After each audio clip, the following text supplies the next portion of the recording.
يا راغبا في كل علم نافع. ينمو العلم ويتقدم بتقنياته ومجالاته، ومعه نطور أدواتنا في تقديم العلم الشرعي. أكاديمية زاد أكاديمية ينبوعها صاف ليروي غلة الظمآن. وتعلم الفقه الميسر عاملا بالشرع دون تعصب لفلان. بشرى لنا زاد أكاديمية للعلم كالأزهار في البستان.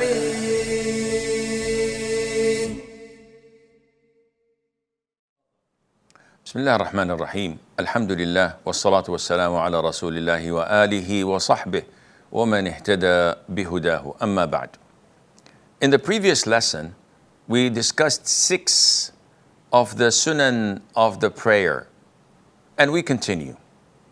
Number 7, to recite after the Fatiha a surah. Abu Hurairah, may Allah be pleased with him, said, whoever recites the Fatiha, this suffices him. And whoever adds to that, that would be better. And this was agreed upon. So, if a person prays Dhuhr prayer, in the 4 rak'ahs, he only recites the Fatiha, which is a pillar, and that's it, and goes straight to ruku'. His prayer is 100% valid. Shaykh, he skipped the surah after the Fatiha in the first and the second rak'ah. No problem in that. His recitation of an extra surah after the Fatiha is a sunnah, not a pillar, not something that's mandatory. So by skipping it, he loses reward, but his prayer is valid.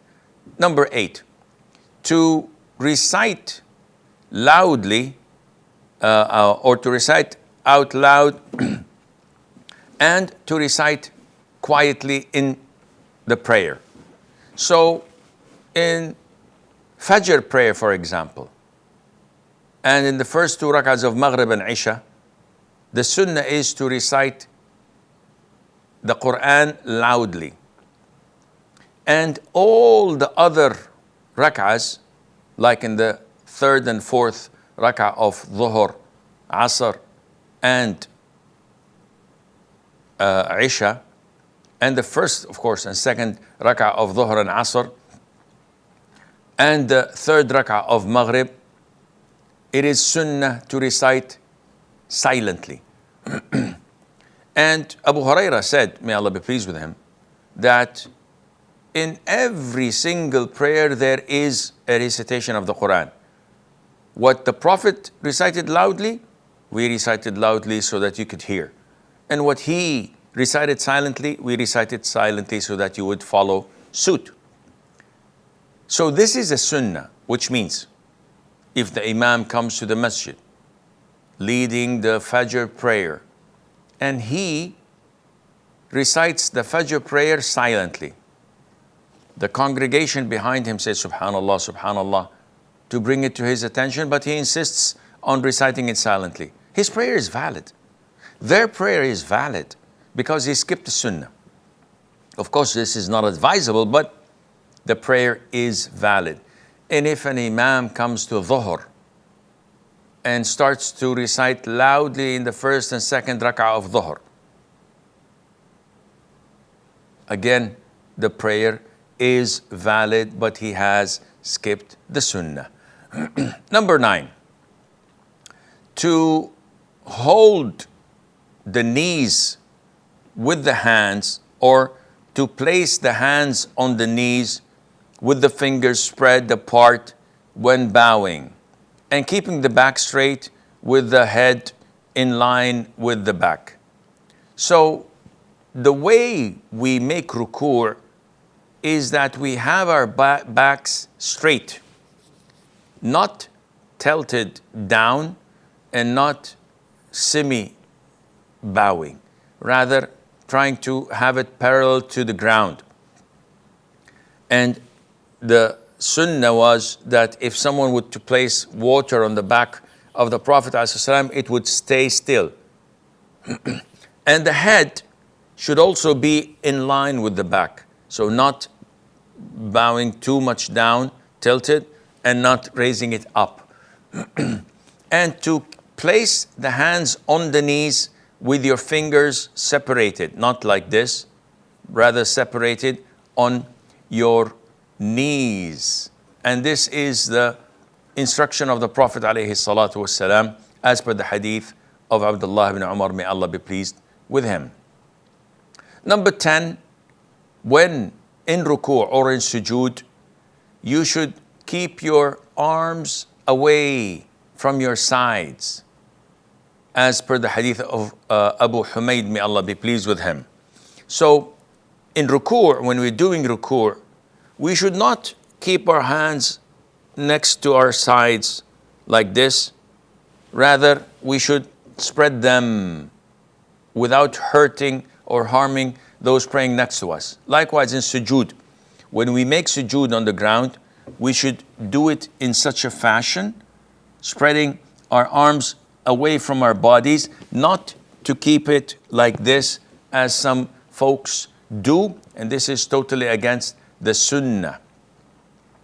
Number 11, if you remember, we said the mandatory number in tasbih when doing ruku' or sujood is once. This is mandatory. Whatever comes more than once is a sunnah. So if you do it 3 times, that's excellent. And if you do it 10 times, that is perfect. Because Anas ibn Malik says, may Allah be pleased with him, I have not seen anyone resembling the prayer of the Prophet ﷺ more than this kid. And he's referring with this kid to the Khalifa Umar ibn Abdul Aziz, may Allah have mercy on his soul. So the Tabi'een counted how many tasbih Umar ibn Abdul Aziz used to do while in prayer, and they counted 10 in sujood and 10 in ruku'. So anything more than one is a sunnah and it is rewarded. Number 12, the way a person sits. So the sitting position, we have 2 types of sitting position, which is known as iftirash or tawarruk. And iftirash is to have your right foot erected with your toes pointing to the qibla like this. And you sit and you place your buttocks on your left foot. And this is the sunnah according to Ibn Umar, may Allah be pleased with him. When do we sit this type of sitting? We sit it in all through the prayer itself. Whether it's between the 2 sujood, whether it's in the first tashahhud. Throughout the whole prayer, we sit this way. Unlike the tawarruk. The tawarruk is to be used in the 2nd tashahhud, whether it's in the 3rd rak'ah of Maghrib or the 4th rak'ah of the other prayers. And this is to sit on your left buttocks, still erecting your right foot with the toes pointing to the qibla, but you sit on your left buttocks and your left foot is underneath your right leg. And we will come to discuss this later on, inshallah. Number 13, sitting or kneeling with the buttocks on the feet. And this is known as al-iq'a'. And this is like the hadith of Tawus. He said, we said to Ibn Abbas, may Allah be pleased with him and with his father, about this type of kneeling. He said, this is sunnah. So some folks said, we think that this is inappropriate for a man to do, and or it's difficult for a man to do. And Ibn Abbas, may Allah be pleased with him, said, rather it is the sunnah of your Prophet alayhi salatu wassalam. How is this al-iqa' position to be done? The sunnah is to erect both your feet with the toes pointing to the the qibla. So you're not putting them down, you're rather erecting them. And you sit on your heels. So this is the first way of sitting, and this is the sunnah as per the hadith of Ibn Abbas, may Allah be pleased with him. The second form of sitting, also known as iqa', but this one is prohibited. This one is prohibited. And this one is difficult for adults to do, but children can do it easily, and they often do it. And this is to erect both feet, having them apart, while sitting on the ground with your buttocks. So instead of having your feet together, no, you erect them like this, keep them apart, and you sit in between on the ground on your buttocks. And this is similar to how a dog sometimes sits when it is commanded to sit. This is exactly how a dog sits, and this is what is prohibited. Number 14, this is known as at-tawarruk, which we mentioned a bit earlier. And there are a number of ways of sitting tawarruk. As you remember, we don't sit this in Fajr, because Fajr has only one sitting. We sit this in Maghrib, in the last sitting, or in any 4 rak'ah prayer, such as Dhuhr, Asr, or Isha, in the last tashahhud. How do we sit? Number 1 is to sit on your left buttocks with your left foot underneath your right leg. And your right foot is erected with the toes pointing to the qibla. This is the best. And this is the most common that the Prophet used to do.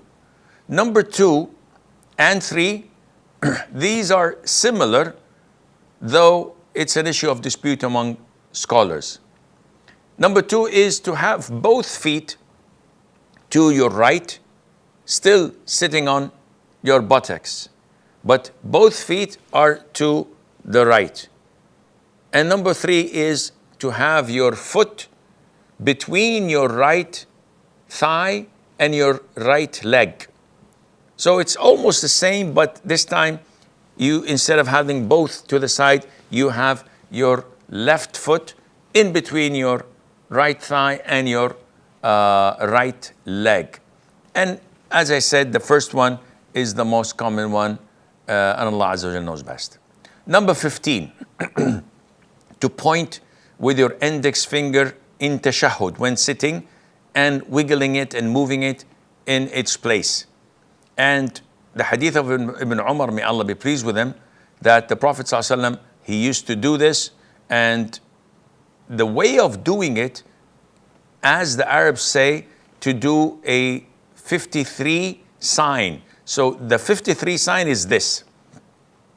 You get the pinky and the finger next to it plunged in.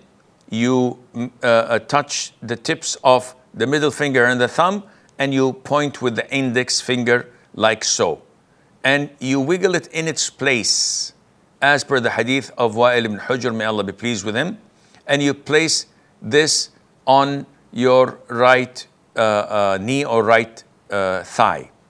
And the Prophet said, alayhi salam, it is harder upon Satan than iron, as if you're hitting him with the iron. Number 16, to look at your index finger while in the sitting position of tashahhud.